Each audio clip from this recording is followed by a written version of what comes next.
Because of language used in this episode, listener discretion is advised. And also, we wouldn't do it any other way for Greg's 40th birthday. Happy birthday, Greg! I am Shabu. I am a genie. Yes, you are. And Fonzie and I are here to demonstrate his favorite rule of the genie code. And we talking rule one. That's right. When things get way out of proportion, You have got to take the time to shrink them down to size. Meet the hippest genie of the century. Just our luck. Right before Happy Days, Tuesdays this fall. we're talking some enchanted evening here.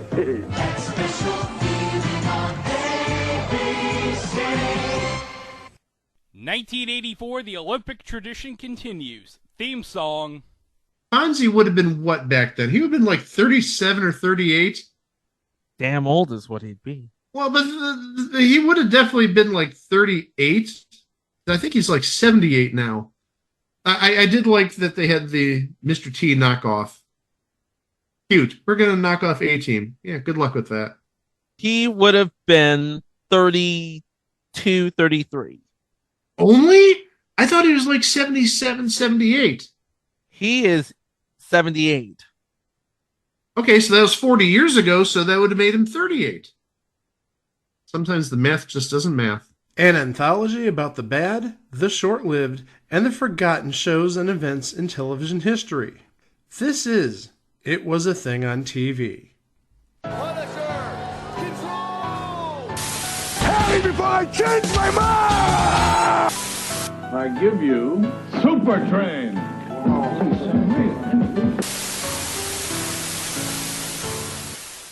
Episode 474. Submission 454. Just Our Luck. Just Our Luck aired on ABC from September 20th to December 27th of 1983 for 13 episodes, 2 of which went unaired. My life was all in order when they tossed a hand grenade. I thought I might be dreaming, but you didn't fade.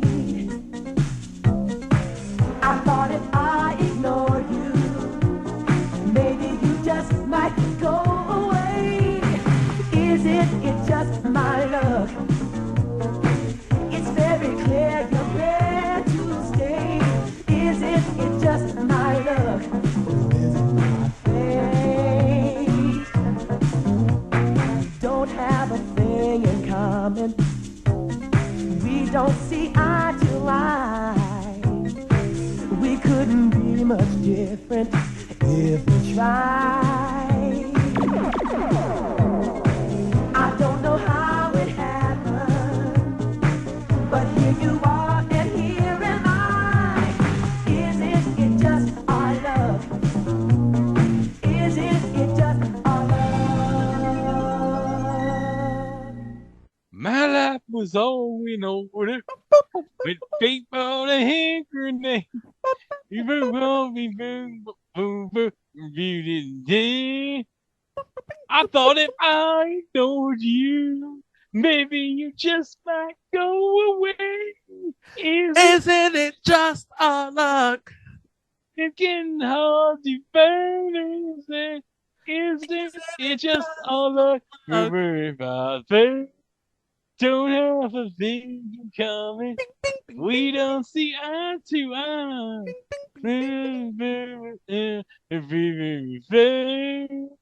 I don't know how it happened, but baby, and he isn't it just all luck?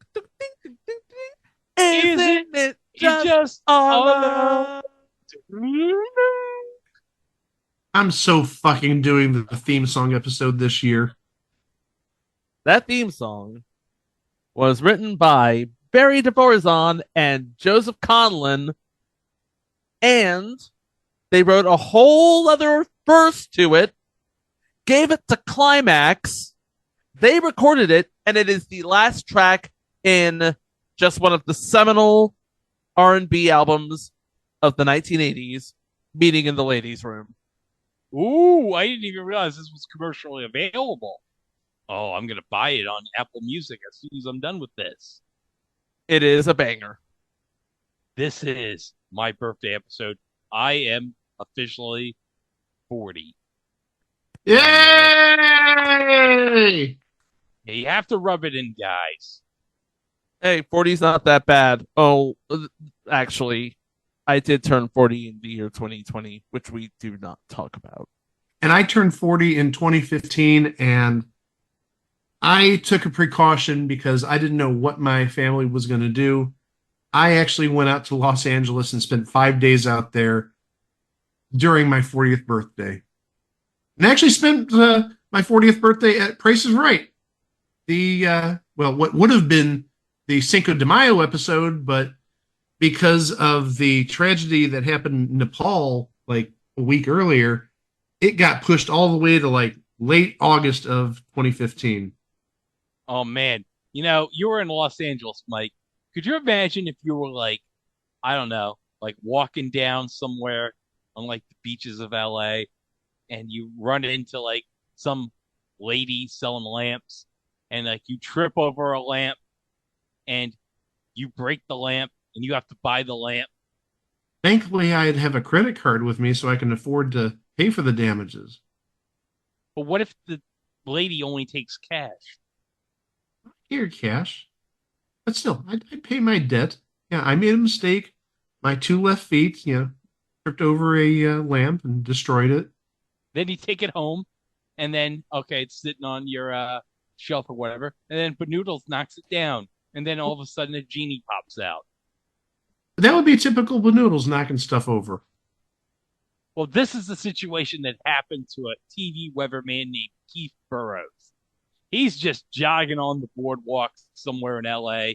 He's going through a flea market. He bumps into a table causing a bottle to crack. And he's forced to buy the bottle. And then, as soon as he gets home, what happens? His cat knocks over the bottle. And then out pops a genie in a white Bill Blass suit who says that he is here to serve you for the next 2,000 years or until your death, whichever comes first. Spoiler, it's probably going to be the latter, unless you're a Time Lord.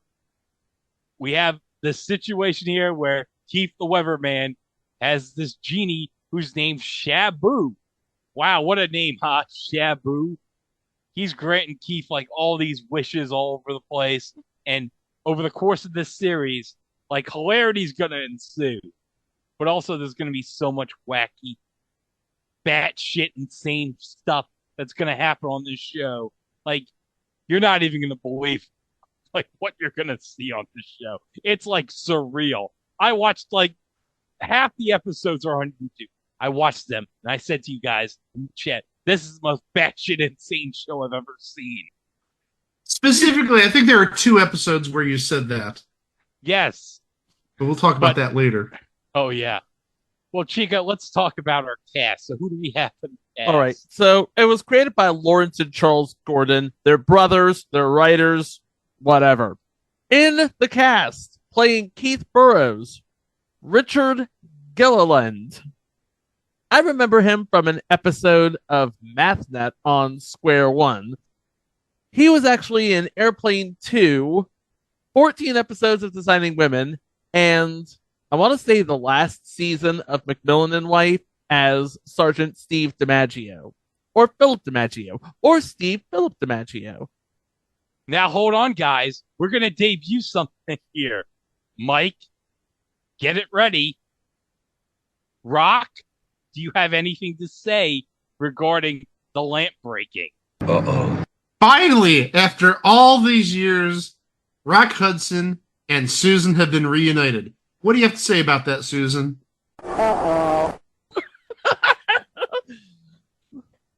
Now say it together. Uh-oh. Oh, hold on a second. You know who he was married to? Because you mentioned Designing Women. Gene Smart. Yes, he was on the last season, 6 episodes of Macmillan and Wife. So actually, it wouldn't have been Macmillan and Wife at that point. It would have just been Macmillan. Yeah, because didn't they kill Susan St. James off in the last season of Macmillan and Wife? Yes. Hey, Susan, what's your reaction to being killed off in the last season? Uh-oh. Hey, Teresa Merritt, what do you think about Susan being killed off in the last season of Macmillan and Wife? What about Alf? How do you feel, Alf? Uh-oh. I got a whole bunch of them. How many of these things do you have, Mike? If you want an actual answer, Oh, no. I insist. You've opened. You've cracked the lamp. The genie's going to tell you how many uh-ohs there are in my archive. 1, 2, 3, 4, 5, 6, 7. 7. Look at that. Why do I have two versions of uh-oh done by Alf? Boy, I wonder what the second one is. Let's find out. Uh-oh. It's the same as the other one. Okay. This is a batshit insane episode. Anyway. Wait, you know who I haven't invoked yet? I didn't invoke Gail King. Uh-oh. And Ken Jennings. What is uh-oh but in Italian? And Patty Duke. Uh-oh. There you go, all 7. Did I not mention that he was also in a week of Go? Ladies and gentlemen, the name of the game is Go. And 2 teams are here to compete for a jackpot worth up to $20,000. This week, our celebrity captains are Lynn Redgrave. And from Just Our Luck, Richard Gilliland. And now, here is your host, ready to go, Kevin O'Connell. I don't have a Kevin O'Connell. Uh-oh, I'm sorry. Aw. Yeah, that was the week with Lynn Redgrave. And I believe, if I'm not mistaken, one of those episodes was on Beaupause, if you remember that, from GSN. I should also note that Richard Gilliland is no longer with us, passed away back in March of 2021. And playing the role of Shabu, the genie with the attitude, and this is his first TV role after, starting out in comedy and playing bit roles and whatnot. TK Carter. He was the voice of Alex on Turbo Teen, the voice of Anthony Julian on Gem, Milo Williams on Good Morning Miss Bliss. Now, hold on, Chico. What can you do with potatoes? Potatoes come in everything. You can boil them, bake them, fry them, flay them. They're the food of the 90s. Are we in the middle of National Potato Month right now, Chico? We are right in the middle of National Potato Month. Oh, that's great. So we should buy all the potatoes on margin. No. Sorry, I'm going to be that geeky guy. National Potato Month is actually in the month of September. Sorry to inform you guys about your little error there. And if you ask Johnny Olson, he'll suggest you get hot potatoes. That's right. Hot potatoes. Zach Morris should have bought those potatoes on margin because he's a stupid idiot. Going back to TK Carter, are we just going to overlook the fact that he played Mike Fulton on Punky Brewster? Oh, that's right. Yeah. Oh, yeah. He was the teacher who taught the kids and got them all jazzed about space. And no, don't. Chico.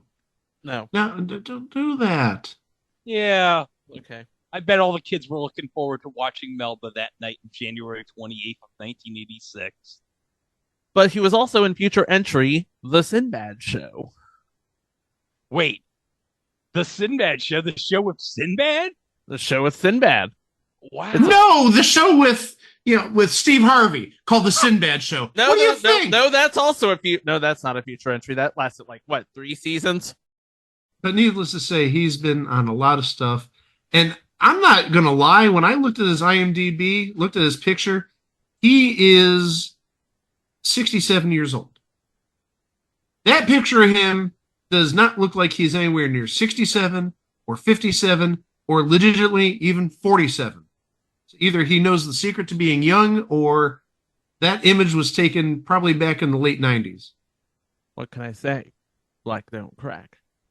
I knew you were going to say that. But who do we have at the station that Keith works at? All right, so his program manager, Megan Huxley, played by Ellen Maxted. Ellen Maxted, best known for roles on Another World, Texas, and 19 episodes of the new Leave It to Beaver. Oh, the new Leave It to Beaver. She played Gert Haskell. I'm guessing it's Eddie's wife. Oh my God. Named Gert? You think Eddie Haskell would be married to a Gert? Now hold on a second. Could you imagine her and Ken Osmond assisting Gallagher with the watermelon? You know, I'm going to bring it back to a little normalcy for a second, because I'm actually researching the image on IMDb of T.K. Carter, and it is actually from 2005, from the 4th Annual Tribeca Film Festival. So actually, that picture of him on IMDb would have been from him at age like 48. Playing the station manager who had a thing for Megan Huxley, guy by the name of Nelson Marriott, Rod McCary. And we talked about him all the way back in episode 40, The Cool Kids. And also, guys, we mentioned in that episode that he was on War of Remembrance. But guys, here's a funny story. I went to the library this week, and I was scrolling through the TV on DVD section in the library. You know what they had? War and Remembrance on DVD. And I thought to myself, it's been 35, 36 years. When are we going to get Whoopi and Remembrance? No, it's been more than 35 years. It's been 40, over 40, because it would have been 1983. I know. We got the Winds of Whoopi. Where's Whoopi and Remembrance? Oh, I'm sorry. I missed that. I thought you were talking about it being on DVD. I was talking about Whoopi and Remembrance. No, I get that. I thought you were talking about the Winds of Whoopi on DVD. I misconstrued what you said. His coworker, a weatherman by the name of Professor Bob, is played by Hamilton Camp, who is just one of the best voice actors, I think, ever. He was on episodes of Grim Adventures of Billy and Mandy, House of Mouse. Beyond that, we have talked about him in the past. I remember him from early episodes. I want to say first season, maybe second season episodes of Too Close for Comfort, where he played, I believe, Henry Rush's boss at the newspaper. But also, we've talked about him in the past, at least in reference, because he was on the 2 episodes that we know exist of Turn On. And rounding out the cast is Keith's neighbor, Chuck Richard Shaw, known for 23 episodes of Phyllis and 13 episodes of something called Almost Grown. What the hell is that? I have no idea. He's also the father of Wendy Shaw, who was on It's a Living, and she's the voice of Francine Smith on American Dad. So his offspring had a very good career. Almost Grown. Norman and Susie are a very typical American couple. After meeting in high school, dating through school and college, getting married, and having 2 children, they decide to get divorced. So it's basically extended family, but 35 years too early. And without John Cryer or Donald Faison. And actually, I should add about Wendy Shaw on It's a Living. She wasn't on the It's a Living era. She was on the first 13 episodes back when it was making a living. Ooh, season 2. Yeah, so she didn't make the move to syndication. I don't think it's season 2. I think it's season 1. No, season 2 was making a living. Oh, I didn't know it started off as It's a Living. I thought it was making a living on ABC. Okay. Yeah, it started off as It's a Living, got pulled, was brought back as Making a Living, got canceled, and then was rebooted in syndication. Before we start talking about the episodes, there is one more credit I want to add for Richard Shaw. Not a big credit by any means, but I think maybe one of the most important or popular episodes in TV history. He played Chuckles the Clown on the Mary Tyler Moore Show. So he was obviously somehow part of the episode where Chuckles the Clown dies. All right, guys. let's get into these episodes, shall we? Episode 1, Pilot. A young television reporter finds a mysterious green bottle which contains a genie. The genie is none too happy with his new master, having previously served Cleopatra, King Arthur, and Napoleon, and soon shows a predilection for practical jokes at the worst possible times. Boy, that's saying a mouthful. You would imagine that one of his best tricks, this Shabu, is conjuring up Tab Hunter out of the blue, right? Yeah? Guess what he does? What does he do? He conjures up Tab Hunter out of the blue. Oh, God. Okay, so obviously he's on this episode, but there is one other name. No character name given, but Brienne Leary is in this episode. You may remember her from Chips, but she also has the rare distinction of both being a contestant and a celebrity on Match Game back in the 70s. Only one other person has ever done that. The late, great Kirstie Alley. Wait, she did? She did the Baldwin version, I'm pretty sure. I did not know she did the Baldwin version. I did not know that. By the way, do you know who directed this pilot? John Astin. That's right. He directed a couple of episodes of this show.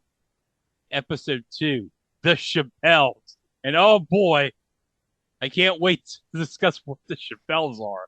But Shabu clones himself in a vocal quartet in order to enter a talent contest and win money so Keith can go on vacation.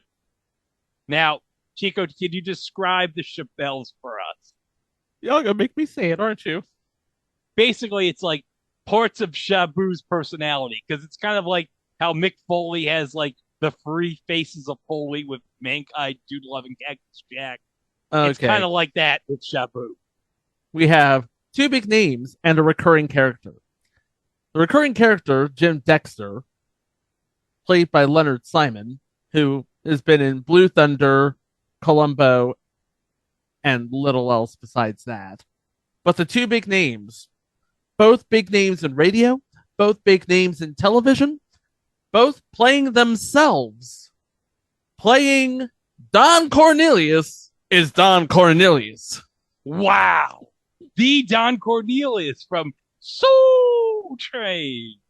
And playing Wink Martindale. Wait, hold on a second.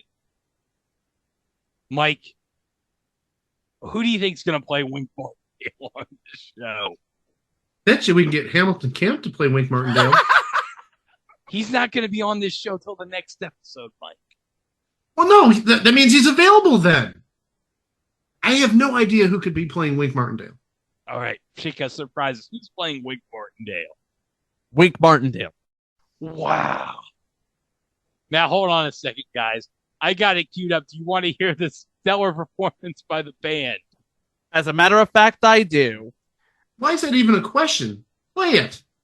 Don Cornelius is there at the station, so they're having this big like show and everything. Okay,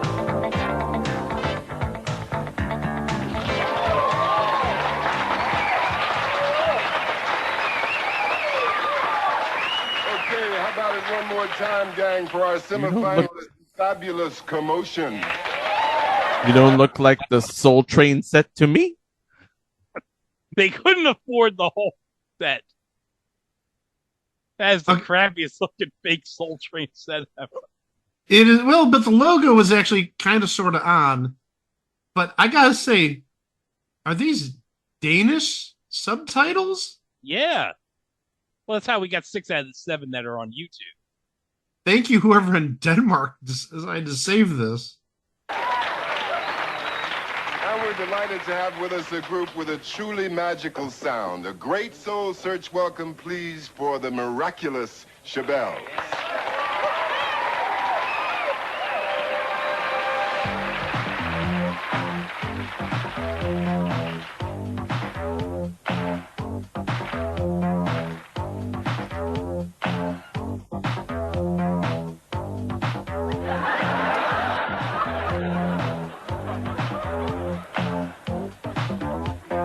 Baby, you got to me, and I don't know your name.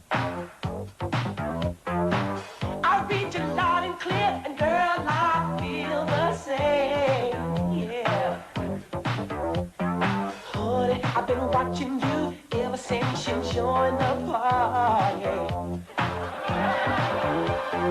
Ask somebody next to me, what's her name? He said her name was Holly. Can you hear me? Say, fool, dance good, I walk bad. Holly, something's gotta happen soon, Holly. You know what you gotta do, Holly. Am I getting through to you?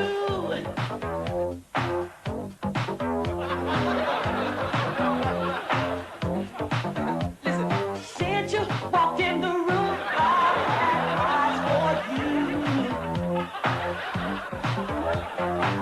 And though you turn away, I know you're looking too.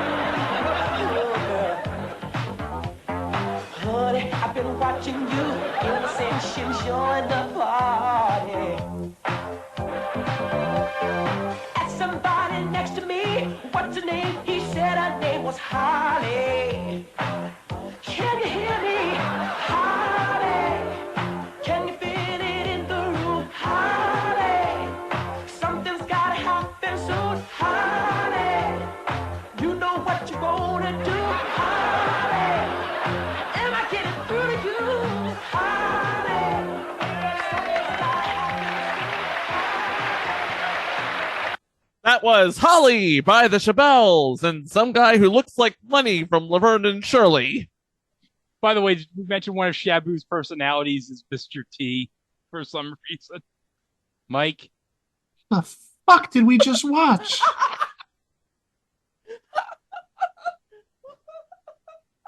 That's every episode, Mike. You can say that about every episode. What is this I just saw? What?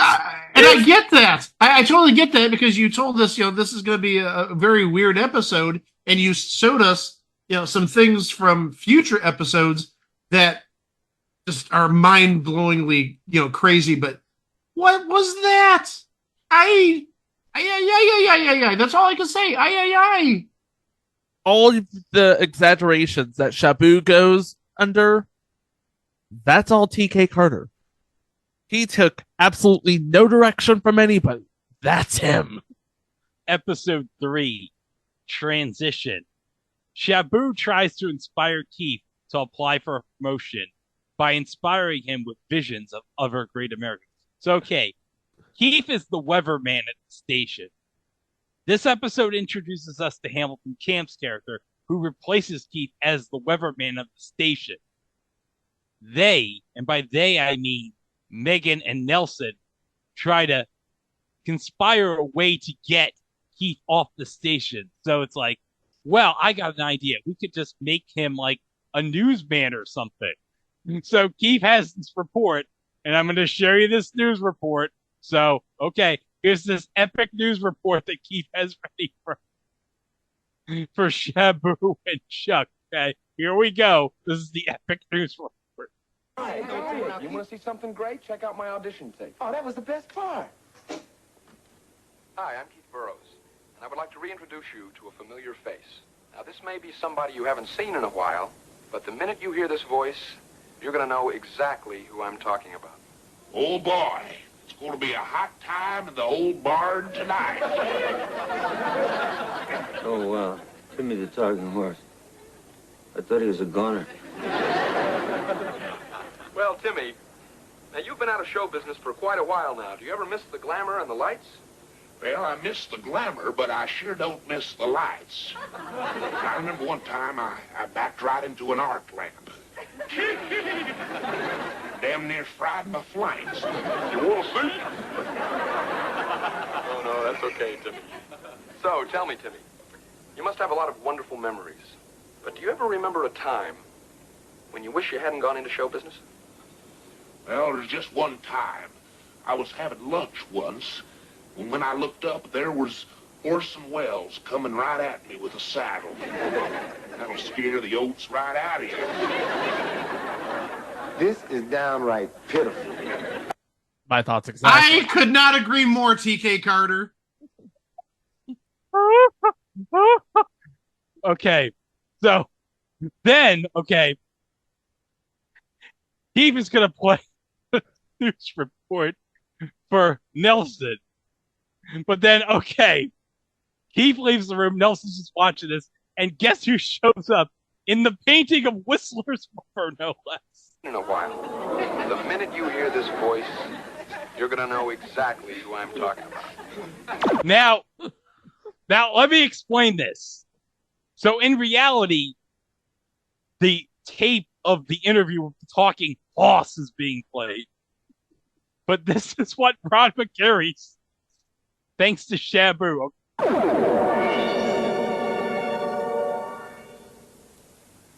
I am a nudist. I have always been a nudist. Mr. Kissinger, this is an astounding revelation. It's not so astounding, Keith.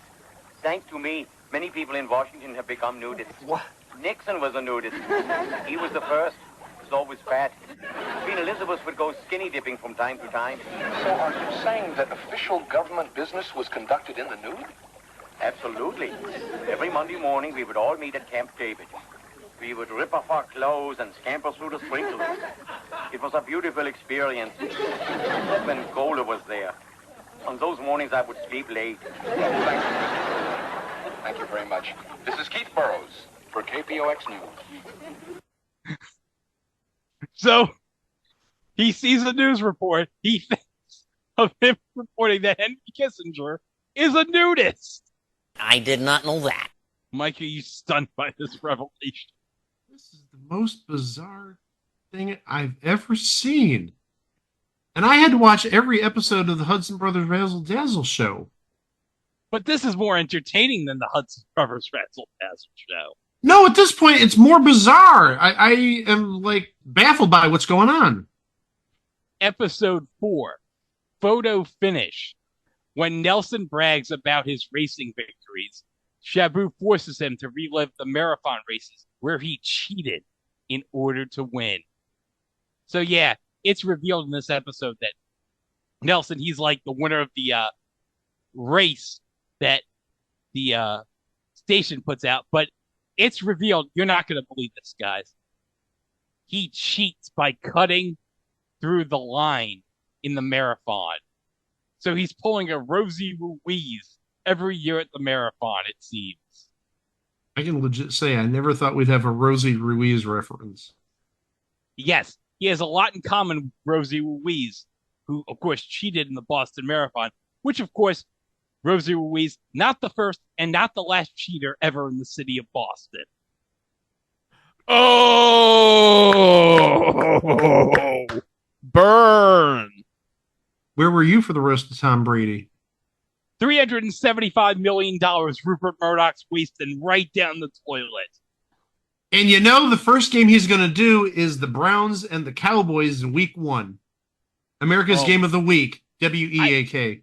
I can't wait for everyone to shit on him on Twitter, on freaking social media, about how terrible he is. Let me tell you right now, as of we are recording on May 17th, bring back Greg Olson. I will say what I said in the year in review in 2022. He's going to replace Collinsworth on Sunday Night Football. Mark my words, it's going to happen because it's a young man's business. Sorry, Chris, because he's not replacing Tony Romo at CBS. He's not replacing Aikman at ESPN. So where's he going to go? Amazon to replace Herb Street? Well, maybe put him on the NFL Today. They need like a seat after like Boomer got fired. Do you know who played the younger version of Nelson in episode 4? Sean Astin. That makes sense. Given who directed this episode. Yeah, keep it in the family. Yeah. And of course, in 2 years, Sean Astin's going to be in the Goonies. And, hold on, 10 years from now, Rudy.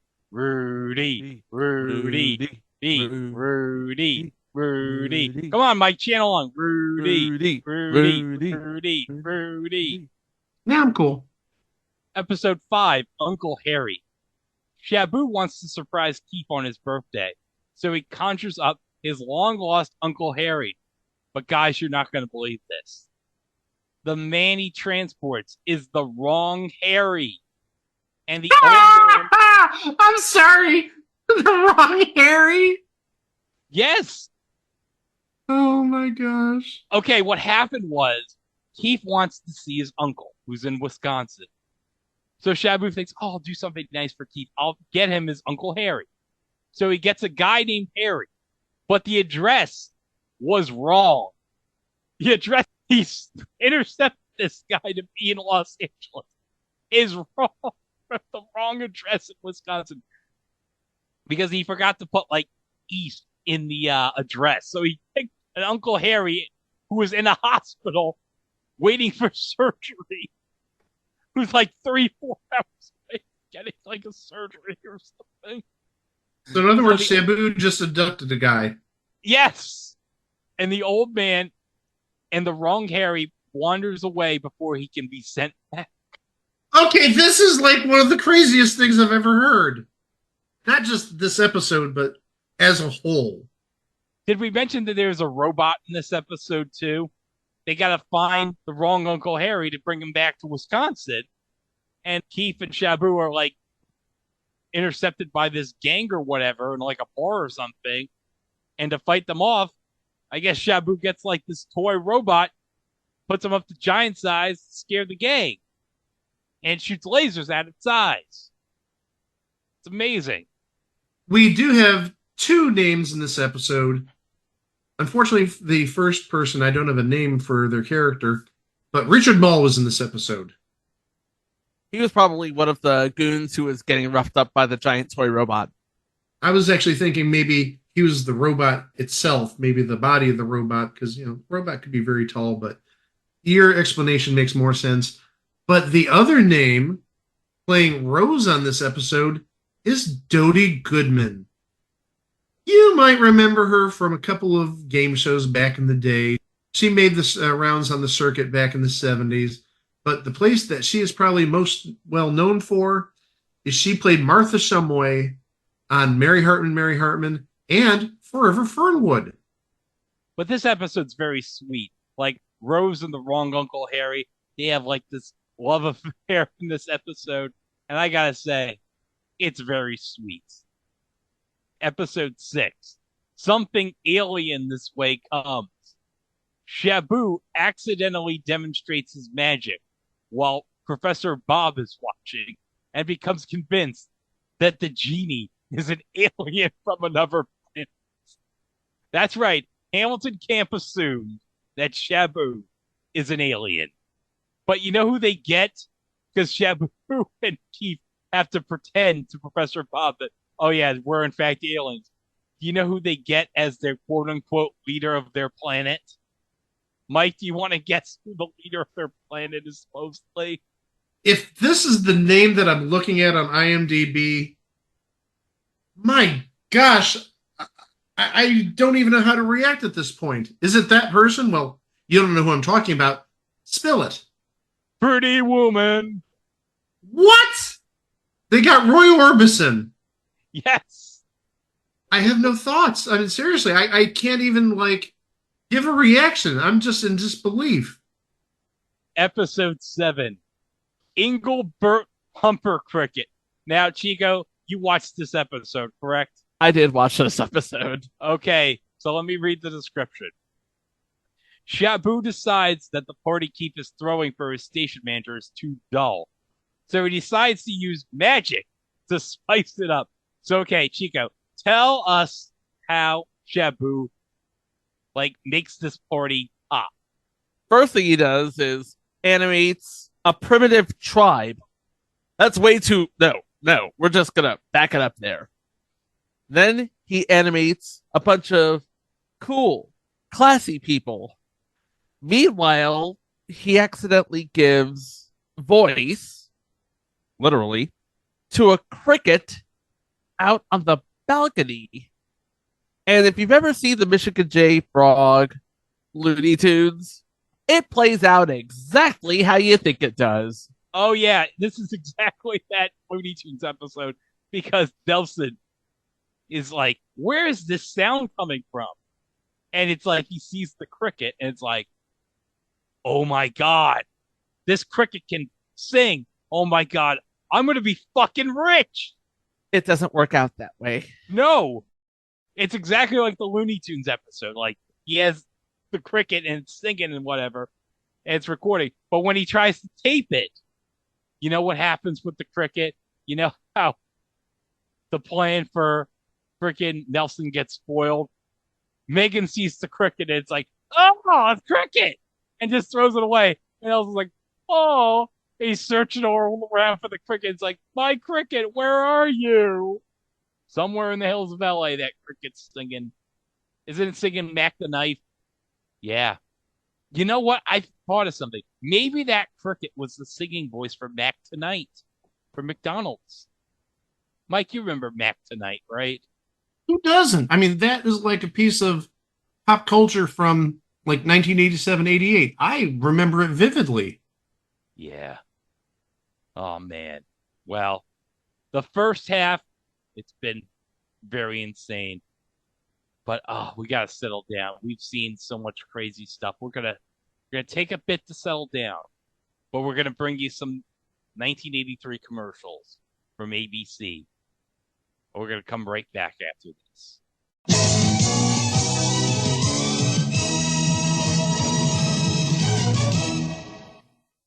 Tuesday, when Jack tries to put the moves on Terry, he's headed for a roll in the bay.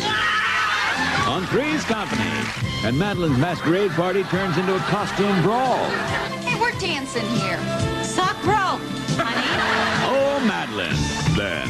The mallet. A polo-playing killer wants a sudden death with Jonathan. It's all over. Heart to hearts. It's all over. Tuesday, all starting at 9, 8 Central and Mountain. No little cinnamon gum freshens breath longer than Big Red. So kiss a little longer, stay close a little longer, harmonize a little longer. Longer with Big Red. That Big Red freshness lasts right through it. Your fresh breath goes on and on. While you chew it, say goodbye a little longer. Make it last a little longer. Keep your breath from lasting freshness with Big Red. Saturday. The subject is teen porn. T.J. Hooker wants the man behind the films, behind bars. Then, the Love Boat's under attack by a bunch of practical jokers. And it's the nurse's night out when a secret admirer treats them to Fantasy Island. Tomorrow. It's a fabulous look, with savvy and flair. You're in for a change in Cheryl T's wear. There's more for your life at Sears. Dashing slacks, showy shirts, ties to go. It's Cheryl and it shows. There's more for your life, it's Cheryl T. In step with your life. There's more for your life at Sears. Sunday. Get on top of your job. Learn to make one gesture worth 1,000 words. And see how frogs pump up for the big jump. Ripley's Believe It or Not. Then, Hardcastle and McCormick are the main event. Watch this jab. See that? See how quick it was? Didn't even see it. As they take on the mob. What are you trying to do? Kill me? Hardcastle and McCormick. Then, the game of the season when the Raiders go after the Cowboys in an NFL football special. Sunday, all starting at 7, 6 Central.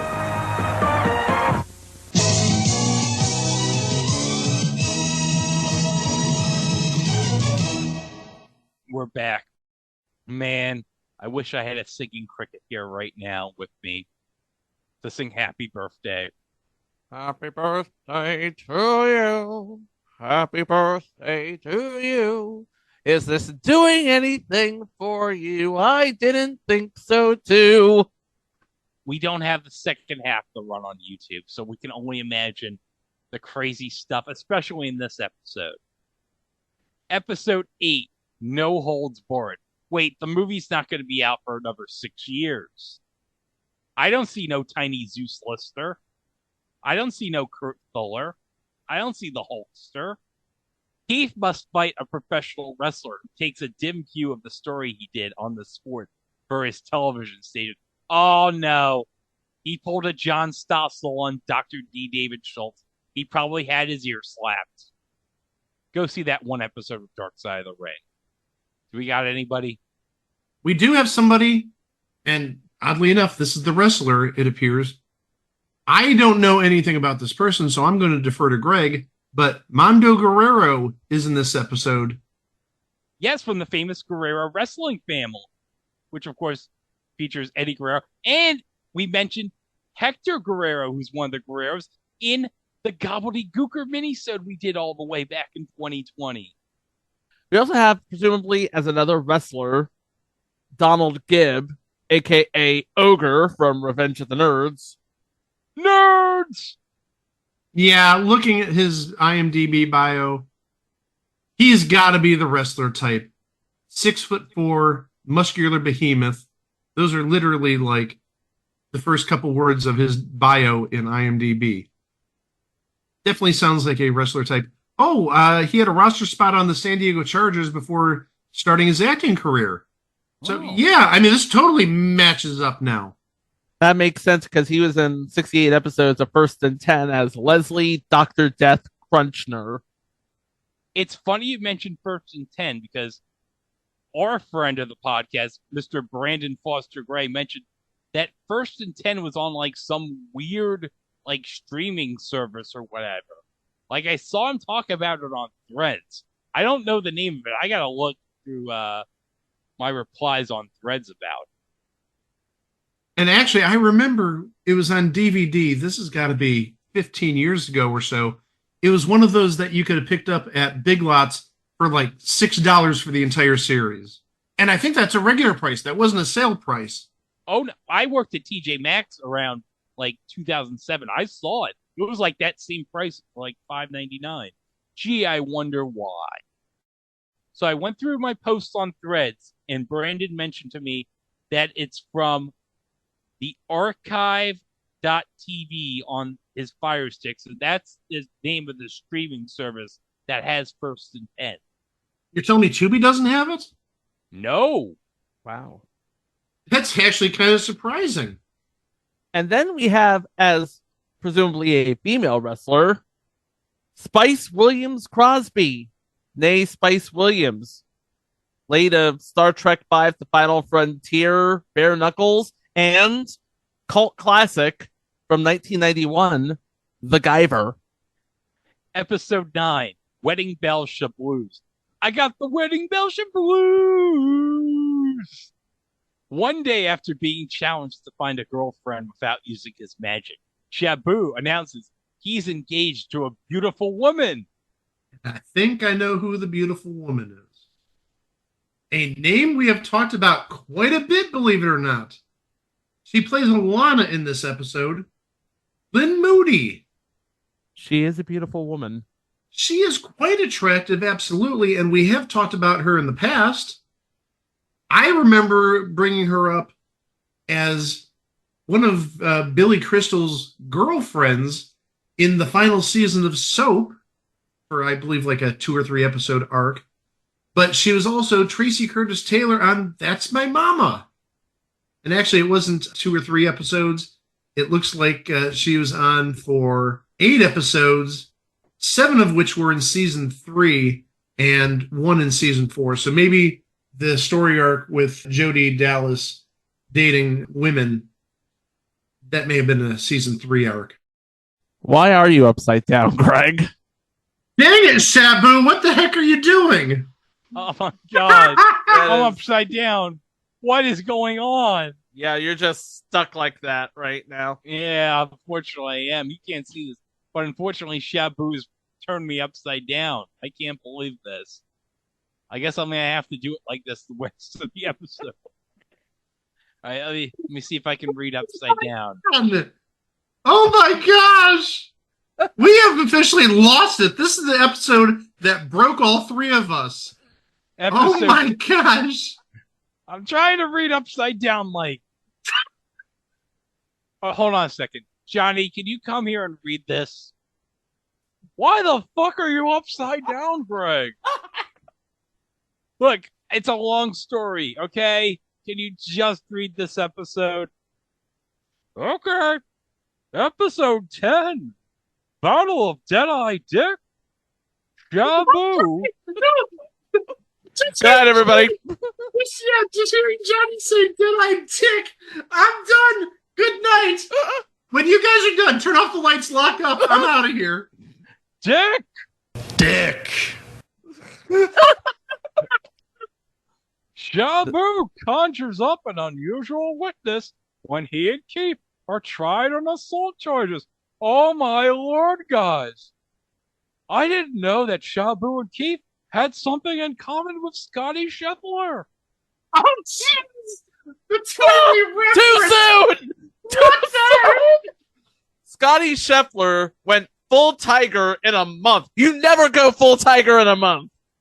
Guys, I'm upside down. I'm just hanging my head in shame. I can't believe that freaking the ghost of Johnny Olson has to mention Scotty Scheffler beating the crap out of a cop.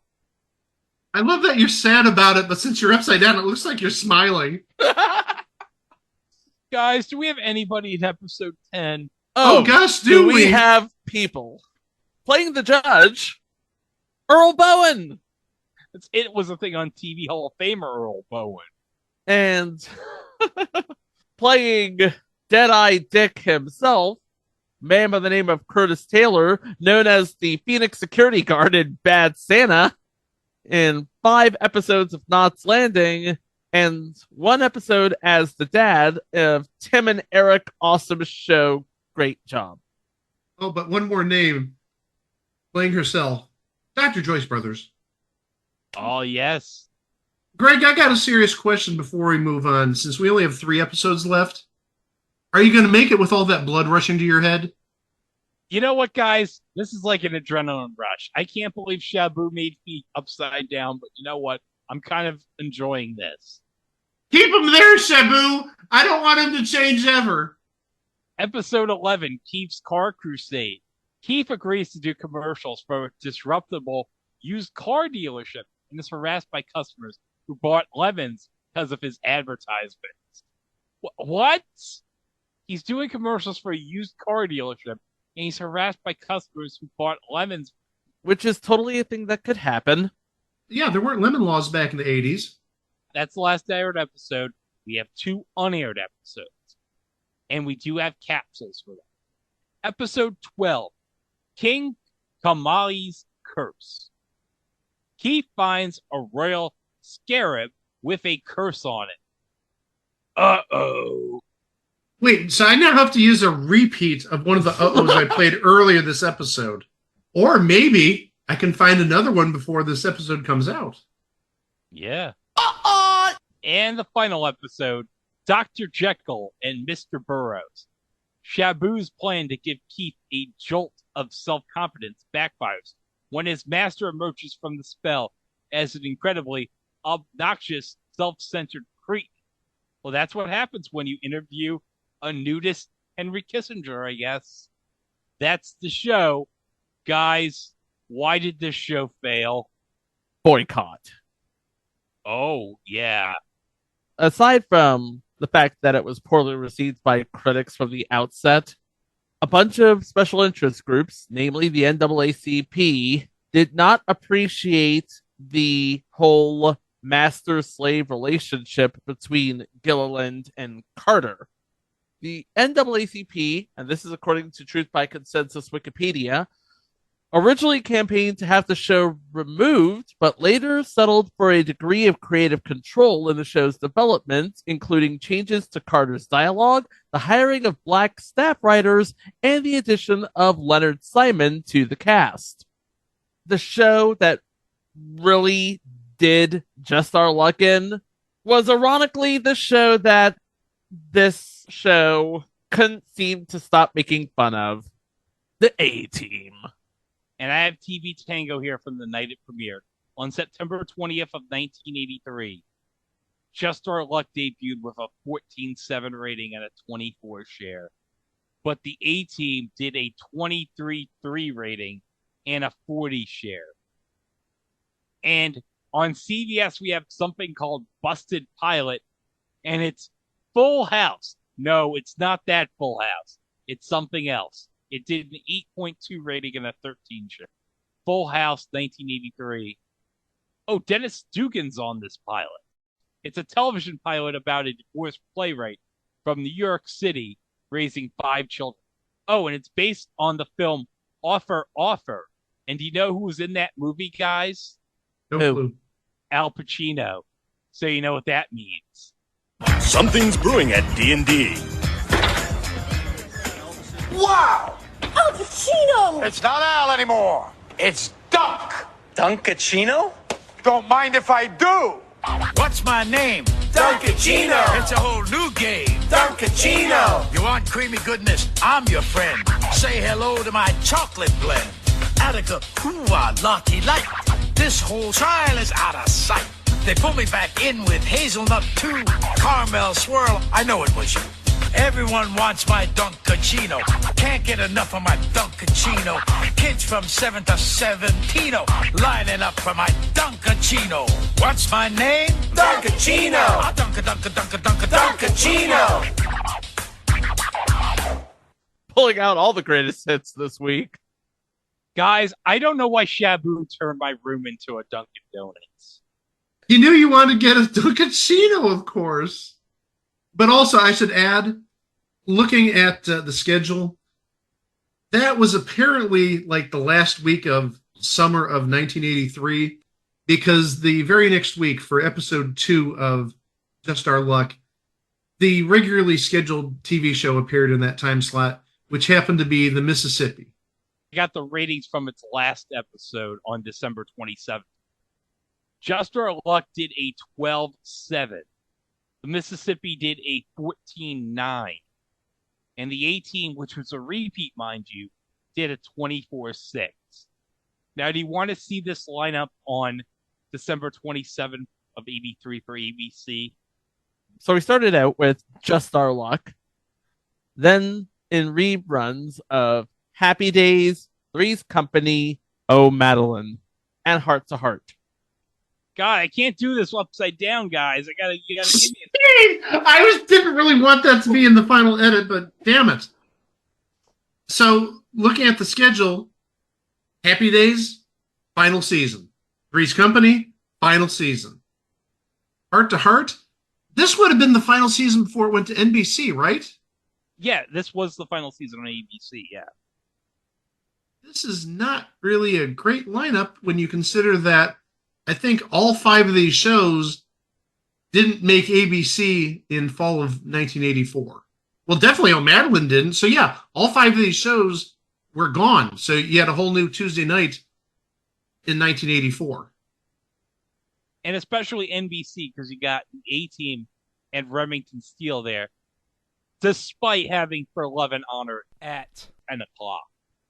And actually, I should add, not really necessarily a new show came along in 1984-85, because the show that replaced Just Our Luck on ABC's lineup was Foul Ups, Bleeps, and Blunders with Don Rickles, sort of ABC's attempt at bloopers and practical jokes. That went well. It made it to fall of 1984, though. It didn't get out of 1984, it appears, but it at least made it to the fall 84 schedule. Yeah, it got a second season because Don Rickles, probably. Even though it was an absolutely blatant ripoff of bloopers and practical jokes. Even 9-year-old me could see that. But you know what? Let's be quite honest. I don't think anyone's career was hurt by this show. TK Carter, he went on to Punky Brewster. He went on to Good Morning, Miss Bliss. He did fine. Hamilton Camp did his voices. Rob McCary became that one sexy senior on that one episode of The Cool Kids. Nobody was actually hurt by this. I don't know. They never could find a vehicle for Richard Gilliland. Yeah, but he ended up with Gene Smart, so that's kind of a win. Just for luck. Well, it was insane. This has got to be like one of the most insane shows we've ever covered on this podcast. And that's saying a lot. And in 1983, it was just our luck that this was a thing on TV. Now, guys, it's time for the moment we've all been waiting for. What was happening the week I was born on the Match Game Hollywood Squares Hour? We've waited, what, like 8 months for this? We're like 6.5, 7 months into Match Game Hollywood Squares' run. Okay, well, Here we go. Let's play the music. It's time for This Weekend Match Game. Hollywood Squares. Our history.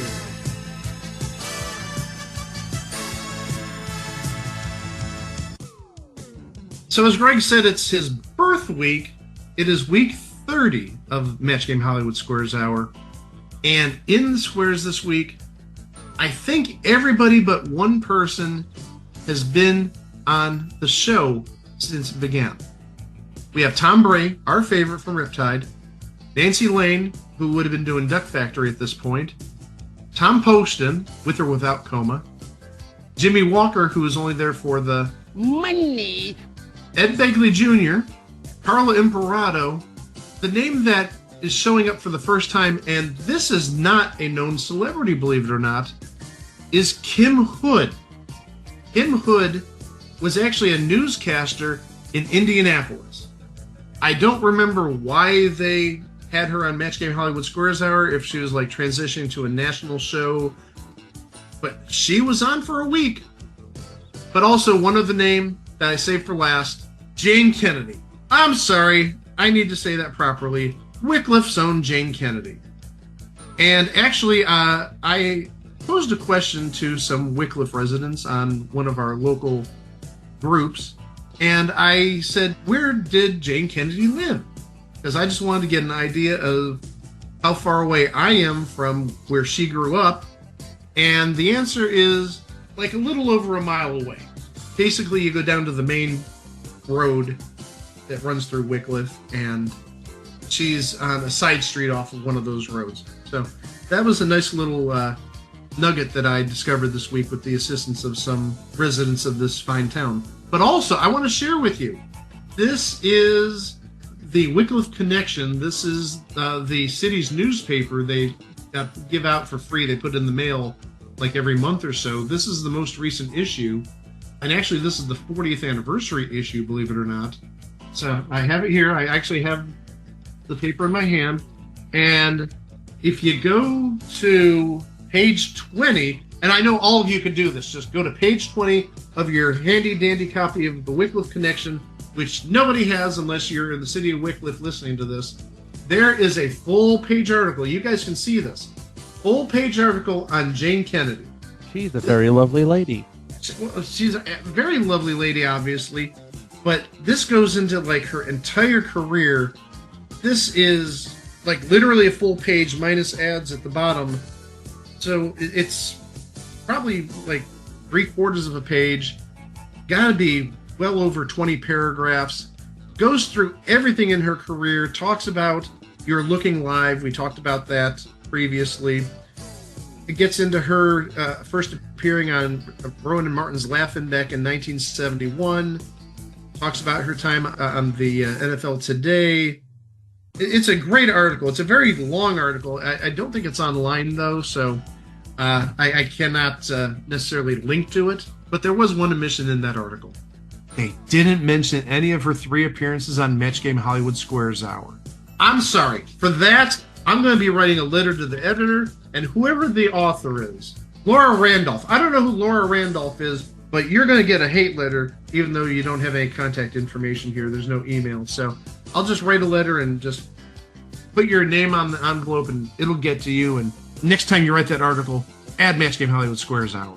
Now that I've gotten that little diatribe out of my system, what happened this week? So getting back to Kim Hood, she said she was on Match Game Hollywood Squares Hour because NBC was talking about potential opportunities for a series with her in 1983 and 84. So that explains her little one-time appearance there. This week we did have a retiring contestant. I believe this is the contestant who actually beat Mary Rasool or whoever the champ was that won like $63,000 last week. I think the person that beat her, he retired undefeated with roughly $37,000. Unfortunately, his final show did not air on Buzzer, so can't give you an exact total. But in terms of big wins, $20,000 with Nancy Lane on Monday and $20,000 with John on Thursday. And actually, Greg, who had the 30 on your birthday? Oh, that's right. And Dagley Jr. has 30 on my birthday. What a way to celebrate your birth. You know what? The only thing that would have made it better is if it was Tom Bray who had the 30. Oh, I think that would have been great if Tom Bray had the 30. Or even better, if Tom Poston had the 30 and just totally forgot he had the 30. Oh, well, I had the 30. I thought I had a 5. Oh, no. Tom, there's no 5s in this game. Oh, no. So next week, we're going to start the month of June. We're in the final 2 months of Match Game Hollywood Squares Hour, people. I'm sorry. But also at the same time, those of you who don't like the segment, you got 2 more months of it. Count your blessings. We have a lot of people who've been on the show. I think, again, everybody has been on the show at some point, minus one celebrity, but it's actually a real celebrity, not Kim Hood, brought in from the NBC affiliate in Indianapolis. So we're going to send it back to Greg, and he's going to close up this Looney Tune shop. Funny thing about Kim Hood on the Match Game Hollywood Squares Hour, she was on the NBC affiliate in Indianapolis, but that station never aired the show. What? That's weird. I'm going to have to try to read this while still upside down. So let me try something. Okay. Okay, you're not Shabu. You're not doing anything good there. Damn. I got a great idea how I can fix this, Greg, okay? Okay. All right. I'm flipping my laptop upside down. Now you look normal. Oh, thank God. Oh, now you're upside down again. Hold on. Well, now I'm upside down. Okay, hold on. There we go. Damn. Everybody is right side up, and now we can end the show. Oh, thank God. It's almost over. Well, that's finally going to do it for this maddening episode. But remember, you can go to our website, itwasthethingontv.com, where you can listen to the 473 episodes that precede this one.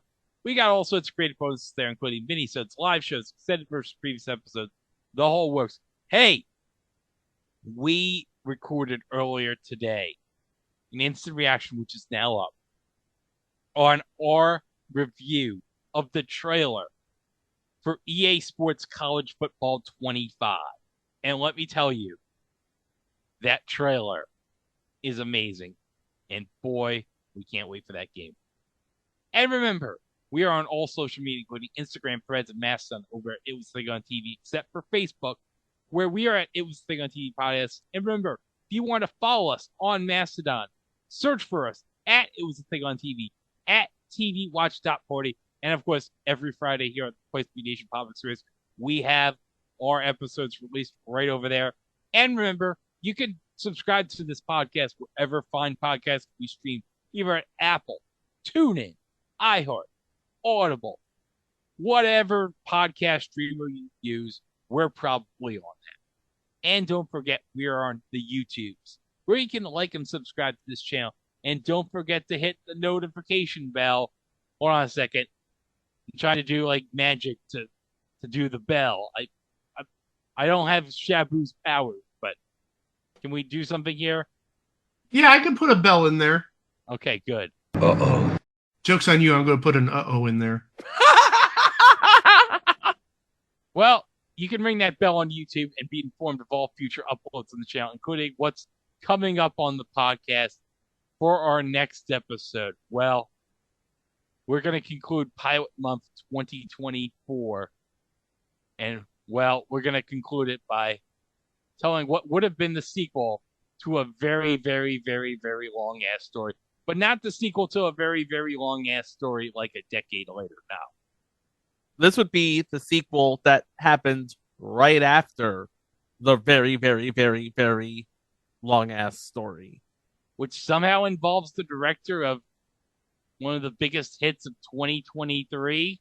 But also, we're going to be talking about a game show pilot that shares its title with an upcoming movie this year. And let me give you a hint. This does not in any way involve Helen Hunt. Does it involve Philip Seymour Hoffman? No. You know what it doesn't involve, though? What? It involves a shuffleboard table. Oh, I like shuffleboard. I love shuffleboard tables. I'd love to get one for the basement. Well, we're going to be twisting the night away with that pilot for our next episode of It Was a Thing. Wait a minute. Hold on a second. Holy, what is that? No, that's the G-Man's music. Oh my God. I didn't think this episode was going to get any better. But apparently the G-Man's here. Wait, G-Man, what did you bring for us? Well, Greg, I got you this giant birthday cake. Oh my God. Wow, how'd you have the money to afford all this? Well, you know, when you own the skate shop in Skate or Die, everybody's coming to your skate shop. You gotta have some money. And I gotta tell you something. I was one of those people Shabu beat up in that gang in 1983. I was hanging out with some wrong people back then. As somebody who was upside down by Shabu G-Man, I certainly understand. But I gotta say, this cake here is great. It has happy birthday to Greg on it. It has like a big 4-0 on it. All right. Okay. Well, I want to sing you the happy birthday song. You want to sing me the happy birthday song? Well, it's not copyrighted anymore, so I guess we can sing it. Mike, do you want the G-Man to sing the happy birthday song? I got a question before he sings it. G-Man, your birthday cake, why the hell did the ghost of Neder Vols jump out of it? Look, Mike, I don't know what kind of crap you're seeing. I don't see any ghosts. Okay, here we go. Happy birthday to you. Happy birthday to you. Happy birthday, dear Greg. Happy birthday to you. I gotta say, G-Man, that was the best rendition of Happy Birthday as sung by Louis Armstrong. I'm sorry. Damn it, I have no fucking voice. Hold on.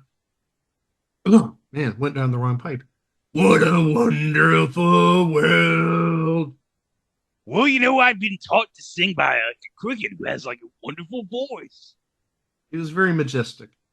And also, I should remind all the listeners, we are all sober as hell. There's no drugs going on, no alcohol going on.